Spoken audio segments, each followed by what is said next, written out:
কি গো সোমের মা, কালকে তো মেলায় গেলে, হ্যাঁ, সোমের জন্য আর তোমার জন্য কি কি নিলে? অনেক কিছুই নিয়েছি। বাবা তো ভান্ডার নিয়ে বসেছো। প্রথমে সোমেরটা দেখাই। সোমের পিসি ঠাম্মি আর পিসান দাদু এটা কিনে দিয়েছে সোমকে, ঠিক আছে, গিফট।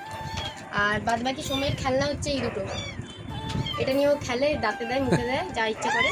নাও নাও নাও নাও, এটা নাও। আচ্ছা, আমার এবার দেখাই আমাদের সাংসারিক জিনিস। প্রথমে নিয়ে নিয়েছি দুটো ঝুড়ি। এই দুটো ঝুড়ি কিন্তু 10 টাকায়, সবই 10 টাকার। তারপরে নিয়েছি কেক বানানোর জন্য বা ডিম ফাটানোর জন্য যে জিনিসটা হয়, এটা যে নামটা ঠিক জানি না আমি, তোমরা জানলে বলো। স্কচ ব্রাইট 3টে। আচ্ছা, আদা রসুন সব কিছু ছোলার জন্য, গ্রেট করার জন্য গ্রেটার। লেবু স্কুইজ করার জন্য, কারণ ওকে যখন আমি লেবু খাওয়াবো পরে, তখন এটা আমার কাজে লাগবে। এটা হচ্ছে বিভিন্ন জিনিসের চোখলা ছাড়ানোর জন্য যে হয়। আর এই ক্লিপটা দেখো কি সুন্দর, খুব ভালো লেগেছে আমার, এটা নিয়েছি। এটা হচ্ছে তোমার ফ্রুটস কাটার জন্য রেজার, পাউডার রাখার ডিব্বা।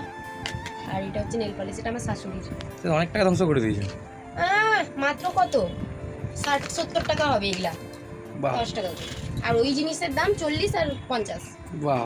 ও, আরেকটা জিনিস আছে, দাঁড়াও দাঁড়াও দাঁড়াও। এই যে আরেকটা জিনিস, এটা তো ভুলেই গেছি দেখাতে, এটা হচ্ছে নাইট ল্যাম্প। এটা তোমার প্লাগে দিয়ে দিলে পুরো সবুজ কালারের লাইট জ্বলতে থাকে, এটা খুব ভালো লেগেছে আমার, তো এটাও নিয়ে নিয়েছি।